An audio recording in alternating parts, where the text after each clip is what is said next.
দীর্ঘ ৩০ বছর পর হঠাৎ এক ধনী ব্যক্তির সাথে তার পুরনো বন্ধুর দেখা। শৈশবের অতি সাধারণ, শান্তশিষ্ট, ভদ্র আর বিনয়ী বন্ধুটি দেখতে এখনো সেই আগের মতো। চলাফেরাও একদম সাদামাটা। কিছুক্ষণ গল্প আলাপ শেষে এবার ধনী বন্ধুটি তার সাধারণ বন্ধুকে বাড়ি পৌঁছে দিতে চাইল। তবে ধনী বন্ধুটির মনে যতটা না বাড়ি পৌঁছে দেওয়ার আগ্রহ, তার চেয়ে বেশি আগ্রহ ছিল নিজের দামি মার্সিডিজ গাড়িটি দেখানোর ইচ্ছে। কিন্তু বন্ধুটি তাকে ধন্যবাদ জানিয়ে বলল নিজের গাড়িতেই যেতে পারবে। বলার পর সাধারণ একটি গাড়িতে চড়ে সে চলেও এলো। পরের সপ্তাহে ধনী বন্ধু অপর বন্ধুকে ডিনারের আমন্ত্রণ জানালেন। বন্ধুটি পরিবার নিয়ে গেলেন। মার্জিত একটা পরিবার, একেবারেই অনাড়ম্বরহীন, তবে মনে হলো বেশ সুখী। এবার খাবারের ফাঁকে ফাঁকে দাওয়াত দেওয়া বন্ধুটি নিজের গল্প বলছিল। আকারে ইঙ্গিতে বোঝাচ্ছিল, দেখো আমার কি সুন্দর অভিজাত বাড়ি, দামি সব আসবাবপত্র, গাড়িও দামি। গল্পের ছলে বোঝাচ্ছিল অফিস ট্যুরে কত দেশে দেশে ঘুরতে হয়। সঙ্গে এও বলছিল চাইলে বিজনেসে আসতে পারো, কত ধনী মানুষের সাথে আমার ওঠা বসা আছে, বড় একটা বিজনেস লোন ম্যানেজ করে দেয়া কোনো ব্যাপারই না।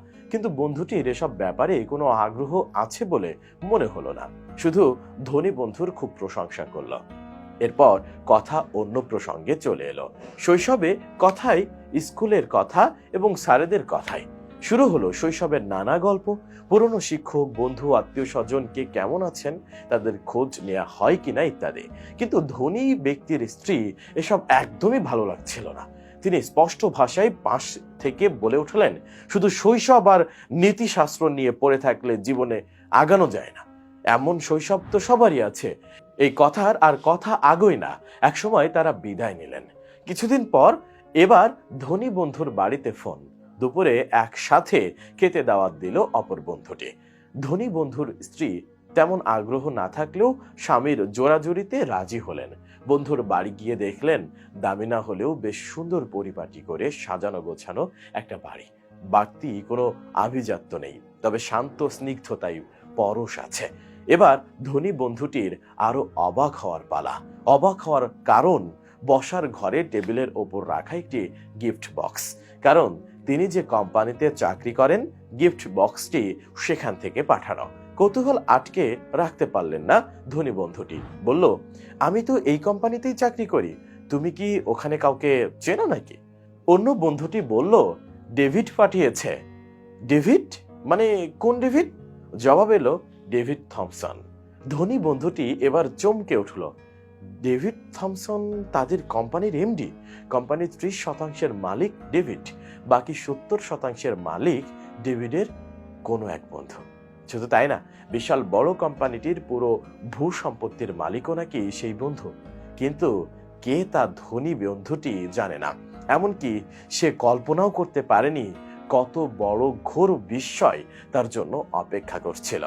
যে বন্ধুকে নিজের আভিজাত্য, গাড়ি, বাড়ি দেখাতে চেয়েছিল, সেই বন্ধুর কোম্পানিতেই সে সাধারণ একজন চাকরিজীবী।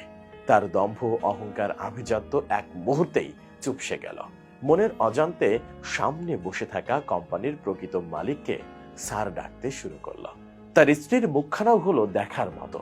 ফেরার পথে তারা দুজন ভাবতে লাগলো, যার কাছে আমরা এত অহংকার দেখিয়েছি, তার বেতনেই আমরা এসব করি। আমাদের যতটা অহংকার, তারা ততটাই অনড়ম্বর। এবার শৈশবের শিক্ষকদের কথা মনে পড়ল। তারা ঠিকই বলতেন যে নদীর গভীরতা যত বেশি, তার বয়ে যাওয়ার শব্দ তত কম।